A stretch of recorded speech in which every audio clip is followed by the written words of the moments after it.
The applause never came. For several seconds after Naomi Brooks finished speaking, the Whitmore Grand Ballroom remained completely silent. 500 people sat beneath crystal chandeliers staring at Ethan Whitmore as if the billionaire standing before them had suddenly become a stranger. The Man of Integrity Award still waited on its glass pedestal, untouched, almost mocking him. Ethan barely noticed it.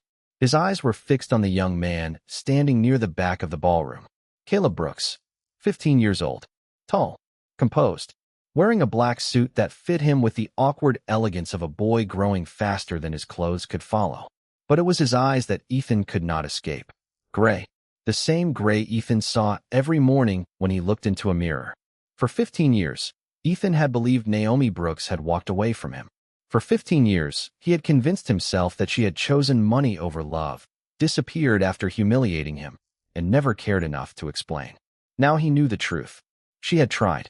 His mother had stopped her. And somewhere inside those stolen years, Naomi had given birth to his son.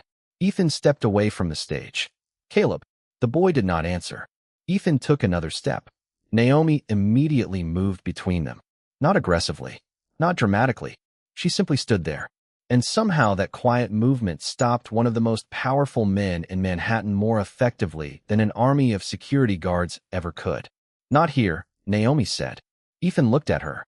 His face had lost all the confidence that had carried him through boardrooms, interviews, acquisitions, and billion-dollar negotiations. Naomi, please. You just learned his name 5 minutes ago. The words were quiet. They still hurt. Ethan swallowed. I'm his father. Naomi's expression did not change. Biologically, that single word seemed to empty the air from his chest. Before Ethan could respond, Margaret Whitmore's voice cut through the ballroom. That is enough. Everyone turned. Margaret stood beside her table, her shoulders rigid beneath ice blue silk. For decades, people had moved when Margaret Whitmore entered a room. Politicians returned her calls. Executives waited for her approval. Board members measured their words around her. Tonight, no one moved. You have embarrassed this family long enough, Margaret said. Naomi looked at her calmly. No. She closed the navy clutch in her hand. You did that 15 years ago. Margaret's jaw tightened. This recording proves nothing. A voice came from the front table. I wouldn't say that. Robert Hale, the 70-year-old vice chairman of Whitmore Holdings, slowly stood. Margaret turned toward him. Robert had served beside Ethan's father before Ethan was old enough to enter a boardroom. He rarely spoke publicly. When he did, people listened. Robert removed his glasses. Mrs. Whitmore, the recording alleges interference with foundation employees, misuse of corporate resources, manipulation of internal communications, and possible retaliation against a former employee. Margaret's face hardened. This is a family matter. Robert shook his head. You made it a corporate matter when company employees were used to carry it out. A murmur spread across the ballroom. For the first time that evening, Margaret looked afraid. Not embarrassed. Afraid. Ethan turned toward his mother. Did you fire Naomi? Margaret said nothing.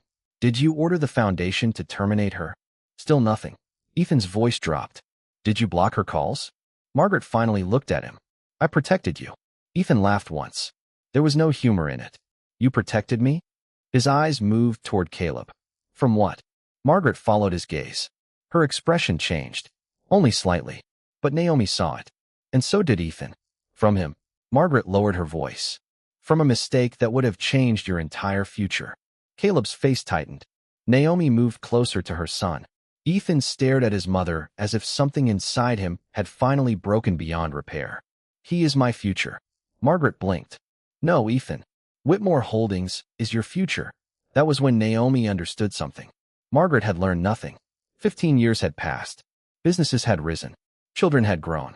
People had changed. But Margaret Whitmore was still standing inside the same prison she had built from money, bloodlines, reputation, and control. Naomi almost felt sorry for her. Almost. Then Robert Hale spoke again. There is another matter the board needs to discuss. Ethan turned. Robert looked toward Naomi. This one concerns Ms. Brooks. Naomi's expression remained calm. Margaret's did not. What matter? Robert hesitated. Then he looked directly at Ethan. The Horizon Initiative. Ethan froze. Everyone at the executive tables knew that name. For nearly 18 months, Whitmore Holdings had been trying to acquire a network of educational properties throughout Georgia, North Carolina, and Tennessee. The project was supposed to become the centerpiece of Ethan's next decade. Community learning centers, affordable housing, technology campuses, scholarship programs, a $6 billion redevelopment initiative that financial magazines had already described as Ethan Whitmore's legacy project. There was only one problem. Whitmore Holdings did not own the land. A nonprofit consortium did. Ethan slowly turned toward Naomi. No, Robert continued. Brooks Horizon Foundation controls the consortium. The room erupted into whispers. Ethan stared at Naomi. She did not smile. She did not need to. Margaret looked genuinely stunned. That is impossible. Naomi finally turned toward her. Why? Margaret opened her mouth. Nothing came out. Naomi continued. Because 15 years ago, I was a library employee? Margaret's face went still. Because I lived in a small apartment? Another silence. Or because you decided a woman like me could never build something your family would eventually need? Margaret looked away. Naomi's voice remained calm. That was always your mistake. Ethan stared at her. He remembered the young woman drying children's books with paper towels. He remembered her sitting beneath library lights explaining that dignity sometimes began with a library card. He remembered how easily his world had dismissed her. And now the empire carrying his name needed the institution carrying hers. How much control? Ethan asked Robert. Robert looked uncomfortable. Enough. How much? 61% of the land and community partnership rights required for the project. Ethan closed his eyes. Without Naomi's organization, the Horizon Initiative could not proceed as planned. 18 months of negotiations. Hundreds of millions already committed. Investors waiting. Municipal agreements pending. And the final decision belonged to the woman his family had once thrown out of a ballroom. Margaret recovered first. This is extortion. Naomi almost smiled. No, she looked toward Ethan. This is business. The irony landed immediately. Ethan had heard those words countless times. He had used them himself whenever emotion threatened a negotiation. Now Naomi returned them without cruelty. I didn't come here to destroy Whitmore Holdings, she continued. Margaret stared at her suspiciously. Then what do you want? Naomi looked across the ballroom.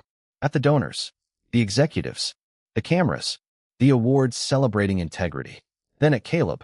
I want accountability. Margaret scoffed. Meaning money. Naomi's eyes returned to her. If I wanted your money, Mrs. Whitmore, I would have kept the $50,000 you sent me 15 years ago. Several guests gasped.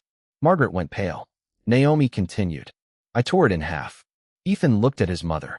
Another lie collapsed. Then Naomi reached into her clutch again. This time, she did not remove the recorder. She removed a folded document. I came prepared to sign the Horizon Agreement tonight. Ethan stared at the paper. Naomi held it between them. But the agreement contains conditions. Margaret whispered, Of course it does. Naomi ignored her. Whitmore Holdings will fund 25 community learning centers in neighborhoods that have historically been ignored by private development. Robert Hale listened carefully. Those centers will remain independently operated by local organizations. She continued. No Whitmore branding on the buildings. Ethan's eyebrows lifted. No naming rights. No, why? Because children don't need to spend their childhood thanking billionaires for receiving what communities should have had in the first place. Robert almost smiled. Ethan did not. He was beginning to understand that Naomi had not returned to take his empire. She had returned to make it useful.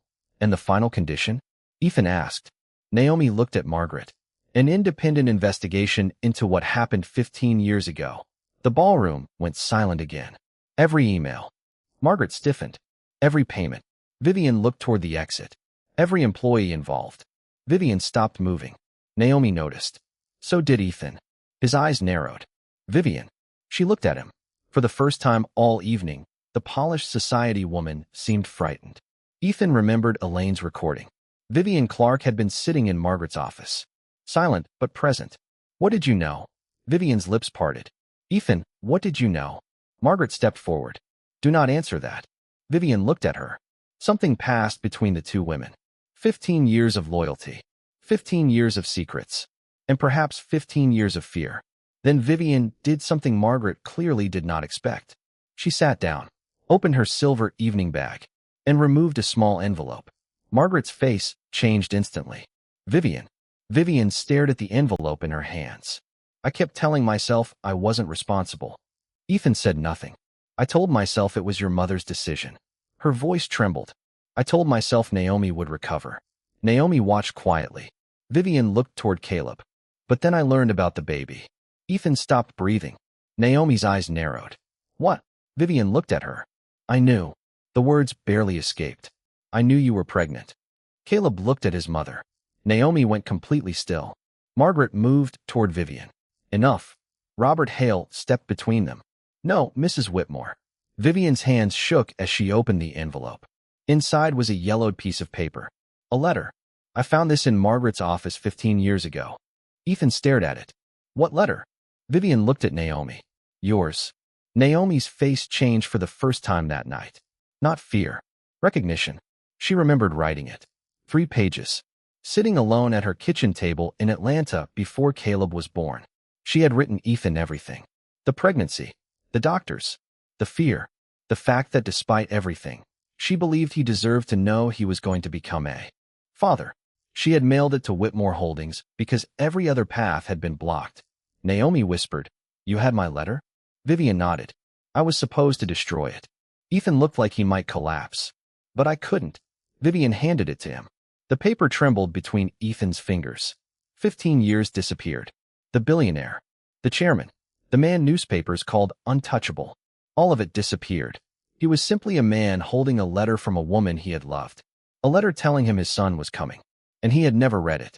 Ethan unfolded the first page. Naomi turned away. She did not need to hear her younger self read aloud. Ethan's eyes moved across the handwriting, then stopped. His face broke. Caleb watched him from across the ballroom. For the first time, the boy did not see a billionaire. He saw a man grieving a life he had never known existed. Ethan lowered the letter. Why? He looked at Vivian. Why keep it? Vivian wiped a tear from beneath one eye. Because I knew one day somebody would have to tell the truth. Margaret laughed bitterly. After 15 years? Vivian looked at her. No, her voice became steadier. I kept it because I was a coward. The word hung there. And I am tired of being one. Margaret's expression turned cold. You will regret this. Vivian looked almost relieved. That sentence used to frighten me. She glanced at Naomi. It doesn't anymore. For the first time that evening, Naomi saw something she had not expected. The truth was spreading. Not like fire. Like light. One person at a time. Robert Hale turned toward Ethan. As vice chairman, I am requesting an emergency board meeting tomorrow morning. Ethan folded Naomi's letter carefully. Granted. Margaret stared at her son. You cannot be serious. Ethan looked at her. I have never been more serious. I built this family. No, Ethan's voice was strangely calm. You controlled it. Margaret's face hardened. And you benefited from every decision I made. That stopped him. Because it was true. Ethan could blame Margaret for intercepted letters. He could blame Vivian for silence. He could blame lies, manipulation, pride, and fear. But he could not blame anyone else for the moment Naomi had called his name from across that ballroom 15 years earlier. He had seen her, and he had done nothing. Naomi's words returned. You did not ask hard enough. Ethan looked down.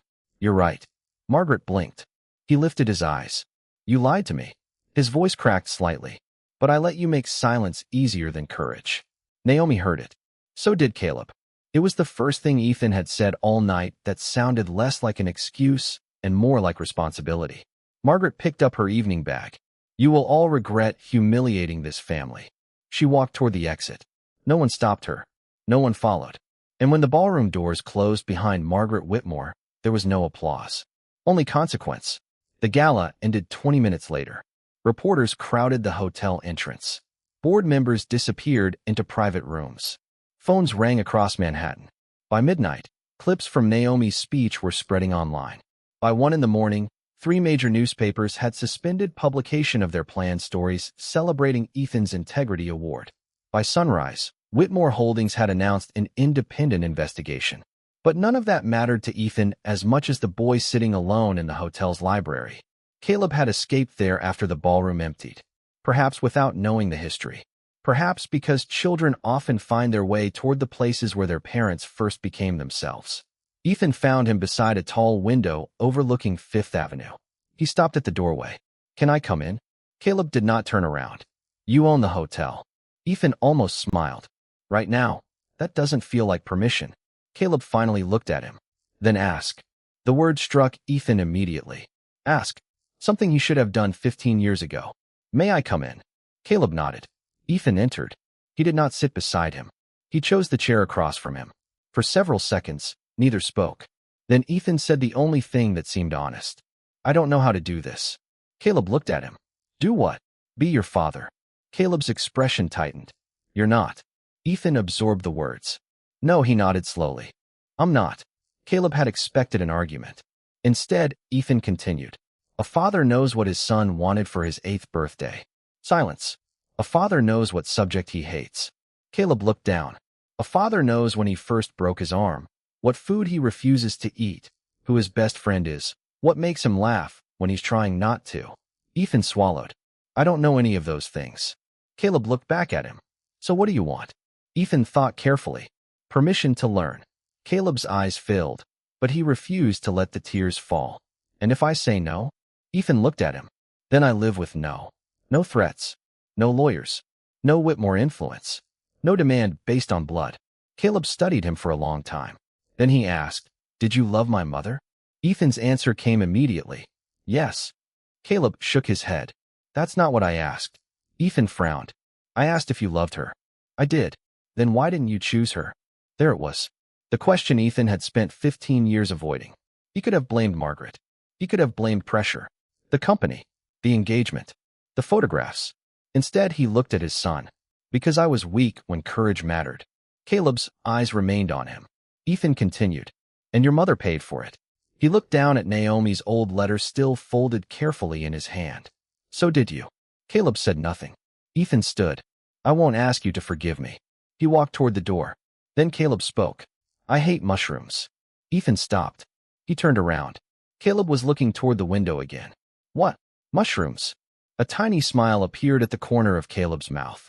You said you didn't know what food I refused to eat. Ethan stared at him. Something fragile moved across his face. Not victory. Hope. Caleb continued. My favorite subject is history. Ethan slowly sat back down. And I broke my arm when I was 9. How? Skateboard. Ethan almost laughed. Were you doing something stupid? Caleb looked at him. Probably inherited. For the first time in 15 years, Ethan Whitmore laughed without cameras watching. Outside the library, Naomi stood silently in the hallway. She had heard enough. She did not enter. This moment did not belong to the woman Ethan once loved. It belonged to the boy who deserved the right to decide what happened next. Naomi walked toward the elevator. Robert Hale was waiting near the doors. Ms. Brooks. She turned. There is something else you should know before tomorrow's board meeting. Naomi studied him. Robert's expression was serious. What? He handed her a thin black folder. This wasn't in Elaine Porter's recording. Naomi took it. On the cover were 4 words. Whitmore Foundation, Internal Transfer. She opened the folder. Her eyes moved across the first page, then stopped.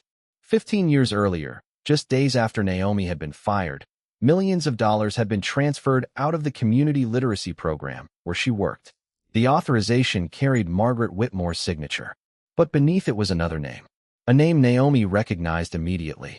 Someone who had spent 15 years standing beside Ethan. Someone who had watched tonight's truth unfold without saying a single word. Naomi slowly closed the folder. Does Ethan know? Robert shook his head. Not yet. Behind them, the library door opened. Ethan stepped into the hallway. Caleb remained inside. Ethan looked from Naomi to the black folder in her hands. What is that? Naomi stared at the man who had just discovered one stolen truth. Then she looked down at the evidence of another. And for the first time that night, Ethan saw something in her expression that frightened him. Not anger. Not revenge. Warning. Naomi held the folder against her white gown. You thought tonight was about what happened to me 15 years ago. Ethan said nothing. Naomi stepped into the elevator. The doors began to close. She looked directly into his eyes. It wasn't. Ethan moved forward. Naomi, what are you talking about? The doors narrowed between them. Naomi gave him one final answer. Your mother didn't destroy my life to protect the Whitmore empire, Ethan. A beat. She was protecting what the empire was hiding. The elevator doors closed, and Ethan Whitmore stood alone in the hallway. realizing the secret that had haunted him for 15 years might only have been the beginning.